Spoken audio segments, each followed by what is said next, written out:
Welcome to Life Her Podcast, the podcast that guides you from the 9-to-5 grind to the freedom of your own path.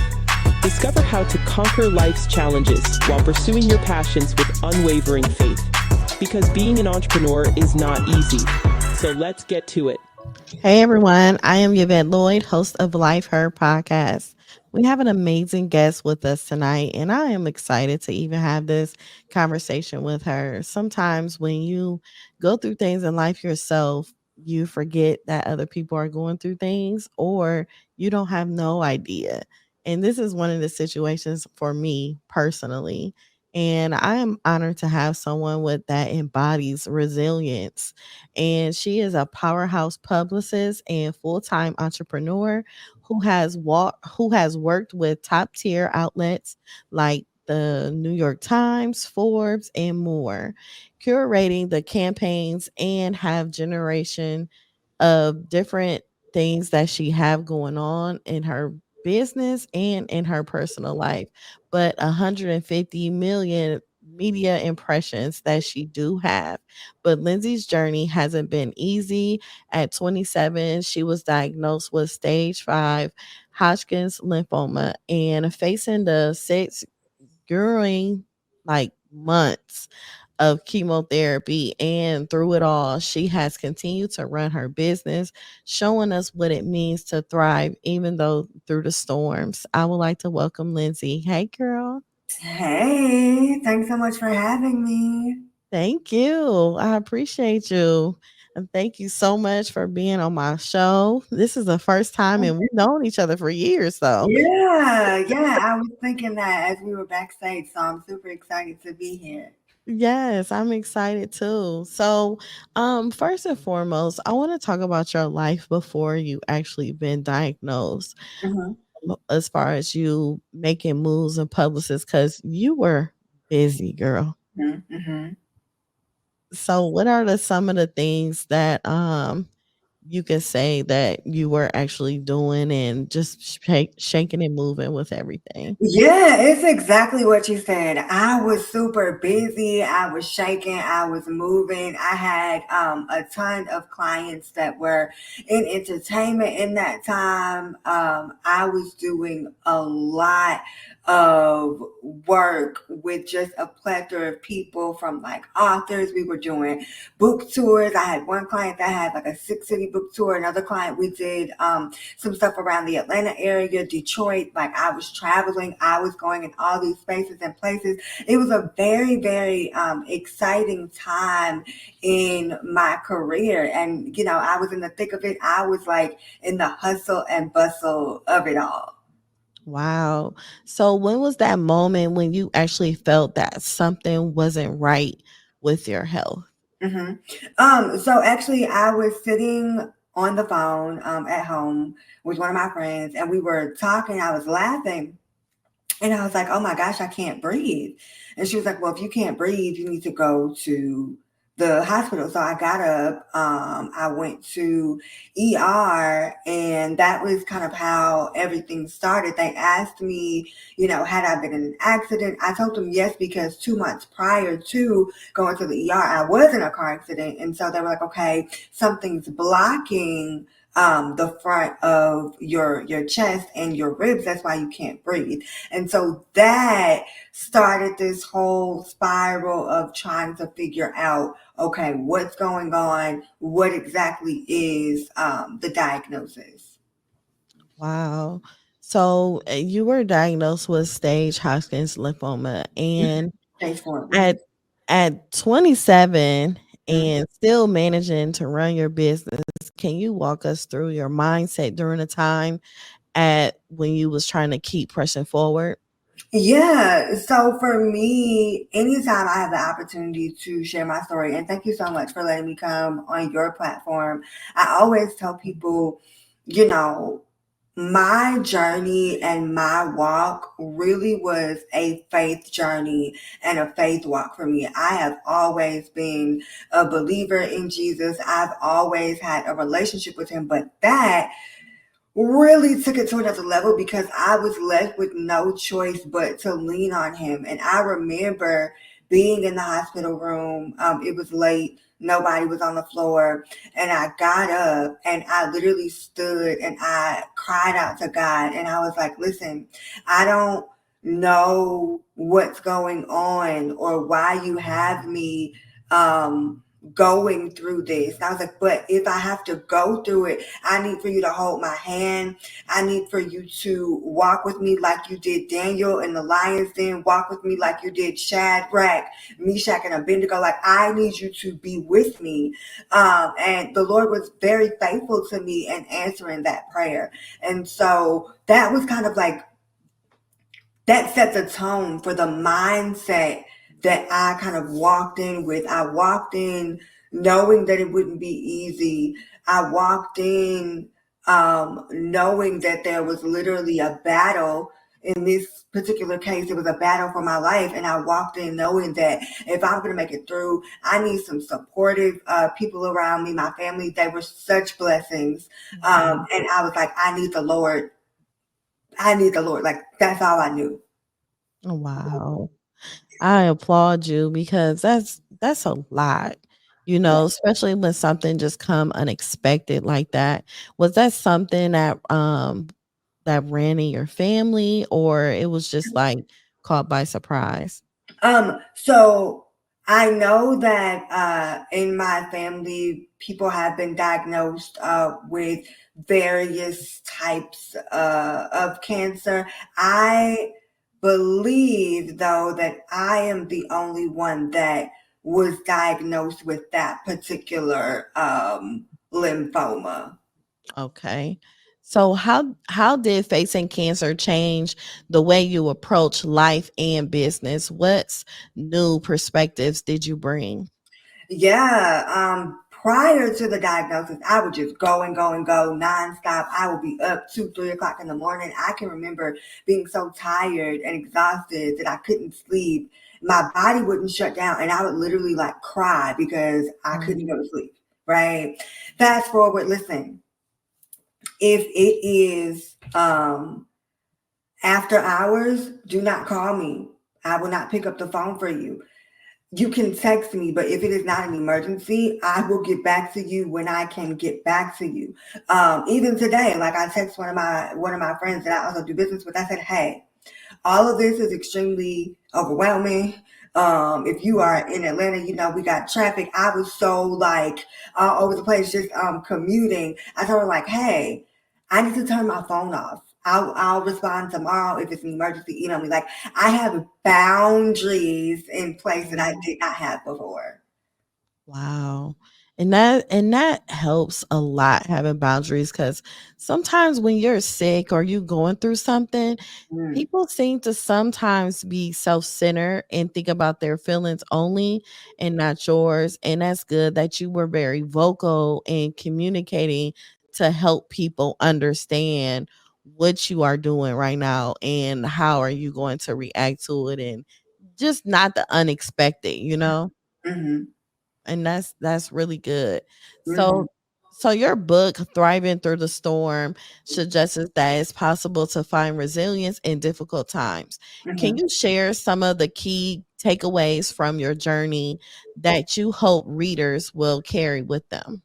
Yeah. So first of all, if anyone is listening, if anyone has grabbed a copy of Dive into the Storm, which is on Amazon, and you get it and you're going through it, you know, understand that whether you're going through a diagnosis or you're going through a divorce or you're going through a bankruptcy or whatever it is, understand that this is something that's not happening like to you, right? A lot of times we feel like, oh my gosh, I've got this diagnosis. It's why is this happening to me? It's not happening to you, it's happening.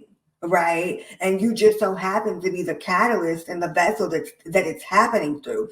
And so understand that you are not alone. Understand that you're not the first person to go through whatever it is that you're going through. And that's not said in a dismissive way, but it's said in a way for you to understand that there's community, there's support, there are resources, there's help available to you. Don't try to go at it alone. Sometimes we can go through things and it's like, oh, this person doesn't understand because they've never been diagnosed. And so, we Mhm. have all of these different attitudes and mindsets, and you're going to need a positive mindset. You're going to need a faith-filled mindset in order for you to have the outcome that you desire, right? Which is a positive one, which is a hopeful one, which is one where you're no longer in the current situation that you are in right now. So that's number one. Know that you're not alone. Number two, know that it's possible to thrive through something. You don't just have to survive it. You are more than a survivor. You are a thriver. You're more than a number. You're more than a statistic. You're more than any of those things. You are the one that's going to thrive should you choose to. And like, that's the most important thing that I talk about in the book, is that thriving is a choice. It doesn't matter what we endure. It matters how we choose to go through it. Mm. That is true. And I even myself, I had to, think about certain things and how to thrive and through after the losses that I have took. And it could be rough sometimes when you are in the process of it, but knowing when you get through things is so important to advocate on that. And I'm so happy that you wrote a book about your journey so people can understand the balance of running a business, and also dealing with your health issues. What is some advice do you have for individuals that are just going through things in a personal life and balancing their health as well? Yeah, I would say prioritize, right? You are your best and greatest investment. You are the number one priority, right? Mhm. Because if you are not well, your business cannot be well. If you're not well, your family cannot be well. If you're not well, things around you start to be unwell. So understand that it's important for you to take time out for yourself. You don't have to be a workaholic. You don't have to be what I talk in the book, a grindaholic. You can have a life that is filled with you enjoying it and also enjoying the work that you do, right? Because I love publicity. I love working with my clients, but my identity cannot be found in my vocation, right? As a believer, my identity is found in Christ. And after that, I decide what my hobbies are going to be. I decide what I choose to do. And so understand that you have to be your priority, and understand that you have the final factors and the final decisions. And if that means letting go of some things, let them go. If it means taking something on your plate, take it on your plate. If it means getting help, seeking a support group, a therapist, a church, like whatever you need to help you along your journey. We're not called to do life by ourselves. And so we have to make sure that we have the proper system set up. And I'll say,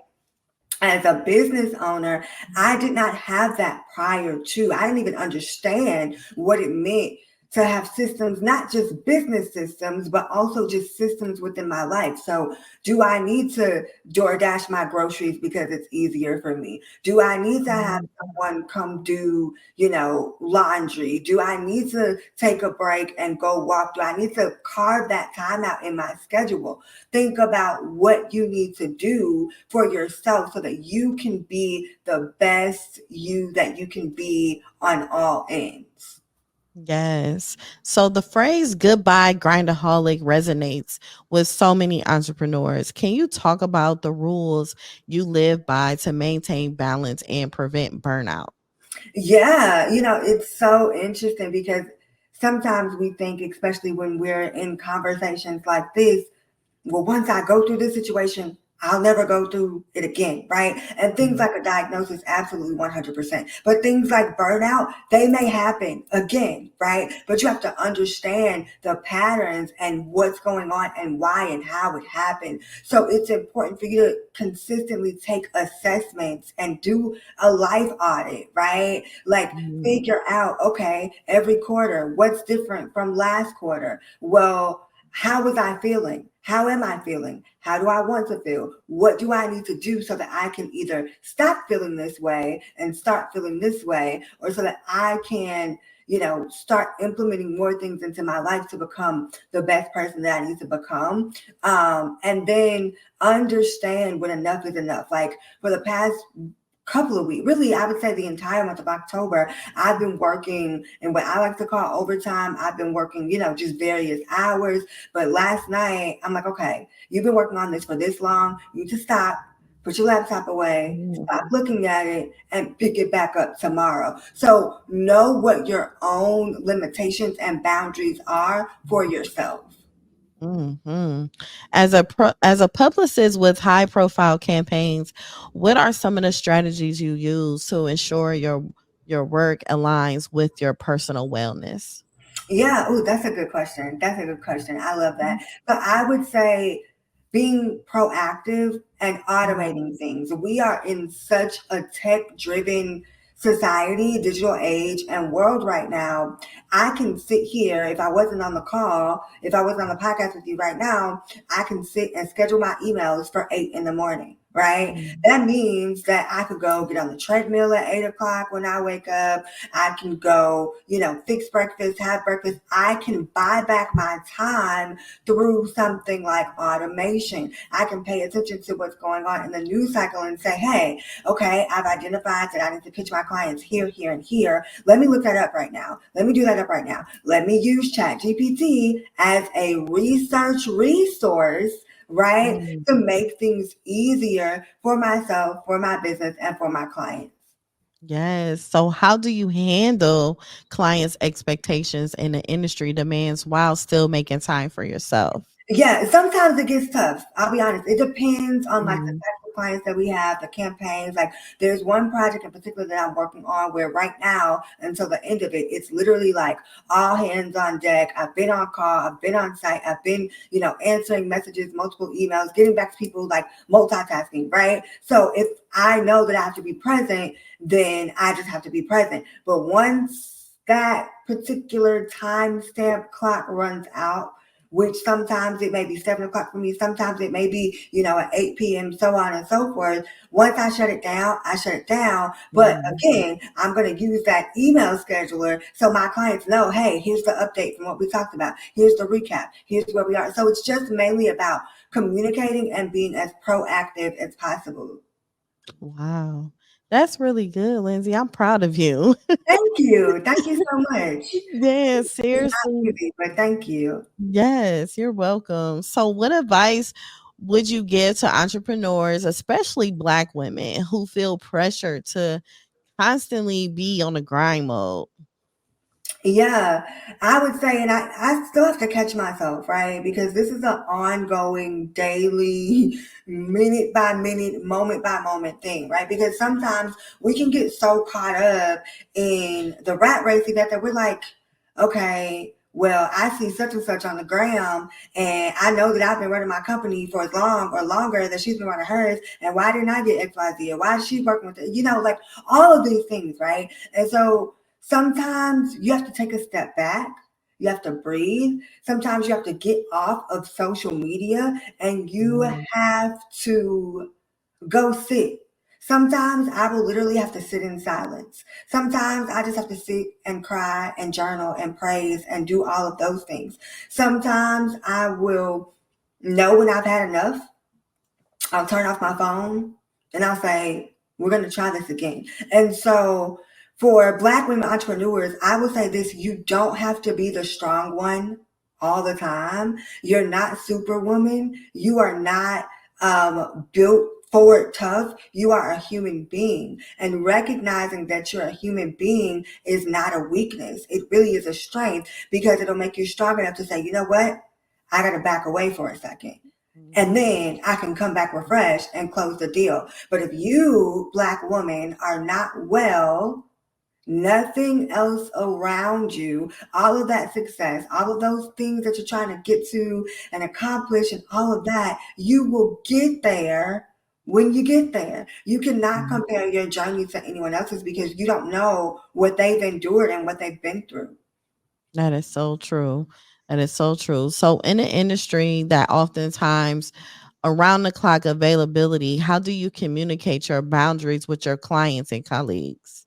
Yeah. So what we started to do, we have a welcome guide. We will onboard you with that welcome guide. That welcome guide has hours of operations. It has a breakdown of when you can reach out to us, when we will not be available. We will schedule your meeting time on your onboarding call to kind of ease you into the process of how we work. I'm very, very clear on how I want to work with clients. And if I feel like you are a client that is not in alignment with the culture that we established with Walker and Associates Media Group, and we're setting up now even further, we do not take everyone on as a client, because if you don't understand that, as I just said, I'm a human being and so are you, and sometimes you got to turn it off, it just may not be a fit, and that's okay.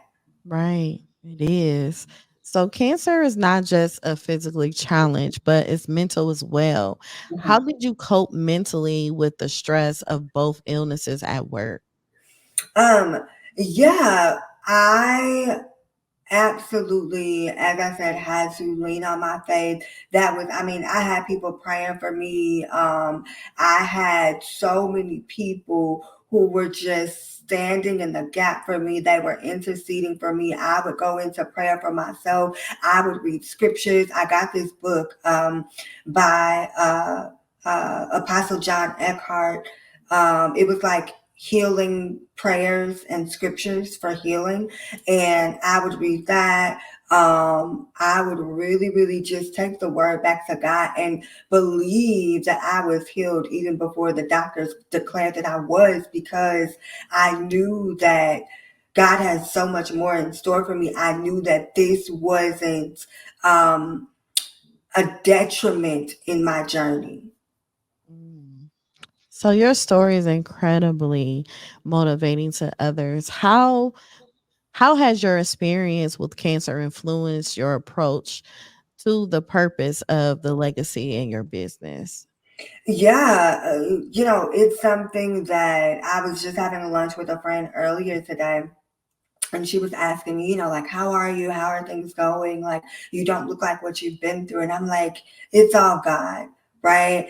And for me, when I think about legacy, I think about my life. I think about the work that I've done, the work that I want to Mhm. do, and what I truly want to leave. And my goal is to point people to Christ and that they see Christ within me. So, however I need to show up, whichever part of my journey I need to share, I am not shy about sharing my testimony, because I know that Mhm. there's someone out there that's listening that's like, I needed something, and this is the something. Because if I never saw other people endure, right, and persevere, I wouldn't know that it was possible. And so it's a responsibility that I now have, to share and let people know as well, like, what's possible. And I think that for me, it's not something that you forget, right? You can't forget it. I have this thing where every time I will like get a hairstyle and I'll, see my hair in braids, and then I go and take it down, I literally like will cry, because I remember Mhm. like when I was bald, and glory be to God, like, this is all my hair, right? And so Mhm. it's the little things that you learn to appreciate, because Mhm. for me, it's like 6 years ago, my life looked completely different, right? I definitely did not look like this. I definitely wasn't feeling like this. I definitely did not have the stamina, and the mindset and the resilience. I didn't have it 6 years ago. So we have to remember that right now, where we are, we're walking in an answered prayer of some sort, right? Okay. And so that is important as I'm building legacy, because it's like moment by moment, just remember, right, where you were and where you are now. Oh, yes. So, how do you hope your journey in your book, Thriving Through the Storm, will change the way people think about entrepreneurship and self care? Yeah, I hope that people will understand that you cannot have one without the other. If you are not healthy, if you are not well, you will not have a sustainable business. That's You true. have to make sure that you are taking care of yourself. It's so important to take care of yourself. If you are the CEO, you are the CFO, you're wearing all of these hats. Well, if something happens to you, what happens to the business? Until you get to a space and a place where you have a solid team. And even then, as a visionary, you're still necessary. So understand that as an entrepreneur, your health and your wellness are necessary. Mhm. It is necessary. And you know, sometimes people ignore the signs and they just try to keep going and they end up getting themselves burned out. And Mhm. you just be like, what is going on? And you try to, like, you know, be that friend to give them advice. And I love the fact that you use your platform with like storytelling and things of that nature. And people be needing that so much. And y'all don't know Lindsay, she is so transparent. Her work ethic is amazing. I've always loved your work ethic. You so professional. Thank you. Yeah, we try. I believe in service and in excellence, and so thank you for that. That means a lot. Girl, yes. I always loved it. If you could go back and give your 27-year-old self one piece of advice before your diagnosis, what would it be? I would have said, "Girl, slow down and just breathe." Mm. Because I was in a space where I was just so anxious to get to. I had to do this and I had to do that and I had to, this person over here, my coach said I gotta do this, and then this person, and I'm working with this, and then blah, blah, blah, and like that was literally my brain, right? But if I had Mhm. slowed down and been patient with myself and understood that what is for me is for me, it will not miss me, but I have to be in a space where I'm prepared to receive all that God has for me. And if I'm not prepared, what is it all for without Mm. preparation? Oh, girl, you ain't lying. So many entrepreneurs struggle with guilt of not doing enough. Mhm. What would you say to those who feel guilty for taking the time for themselves? Yeah, it's me. It's me too, right? Um, Yeah. I think it's just you get into this space where every client is like the client, and you just want to do great, and it just wants to, and you're like, can I give more, more, more? But this is where we have to take a step back and ask yourself, are you doing what you said you would do? Are you showing up every single day doing the work? Are you seeking support as you're doing the work? Are Mm. you doing your follow-ups? Are you doing what's necessary? If you can say yes and you're following all the steps, just breathe. If the answer to some of those questions are no, figure out what you need to do and still breathe. You're not a magician. You can't make things happen overnight at the drop of a hat, right? And so just, it's okay. Take your time and take a break. Yes. A break is always needed. Mhm. So what is one mindset shift that has made the biggest difference in helping you thrive through life storms?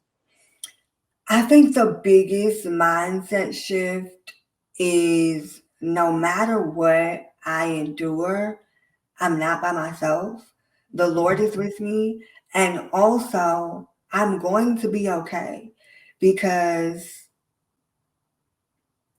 what was meant to take me out and destroy my destiny did not, right? And if Mm. that didn't happen, I'm okay. I'm still here. I'm still breathing. I'm still moving. I'm still working. I'm still shifting.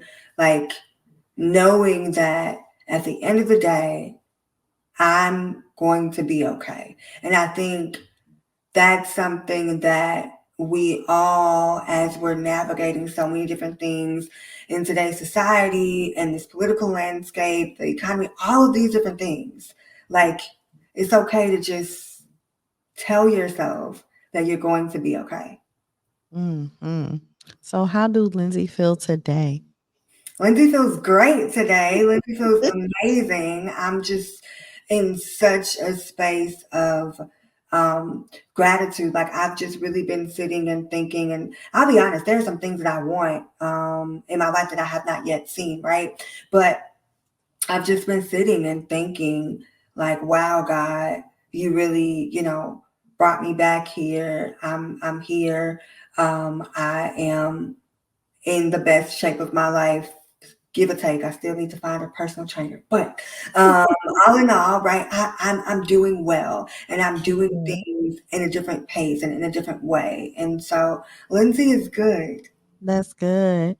So, what do you have coming up? Do you have any special workshops, courses, anything coming Yeah, up? so actually, I am hosting a webinar series. It's based on my Oh, second book, the Publicity Playbook. So I'll be sharing 3 secrets on making headlines in media. I'm super excited about that. We'll be doing it every Wednesday from now until at least the end of November. And we're hosting our first couple ones soon. And then also, we have a new quarterly partnerships that we've rolled out that are doing really, really well. So if anyone is interested in coming on as a publicity client, we have some really, really great flex options and ways to work together. And that's pretty much it. okay. So, please share all of your social media handles, your website, and everything, how people can connect with you and maybe end up becoming their client as well. Yeah, absolutely. So be sure to check me out. I am on Instagram at Lindsey A Walker. That's Lindsey A Walker. That's me on Instagram. I also have a podcast. It's geared towards publicity. So if you want to learn more, you can check it out. It's called the Publicity Club Podcast. We are on all platforms there, and our website is Walker ASSOC mediagroup.com. Wow. Well, thank you so much, Lindsey. I really enjoyed the conversation, your knowledge, your resilience. I mean, everything. Absolutely. Thank you so much. I'm excited we got to do this. I'm excited too. And thank you, everyone, for tuning in to Life Her Podcast. You can listen to us on all social media platforms and have a blessed day. Welcome to Life Her Podcast, the podcast that guides you from the 9-to-5 grind to the freedom of your own path. Discover how to conquer life's challenges while pursuing your passions with unwavering faith. Because being an entrepreneur is not easy. So let's get to it.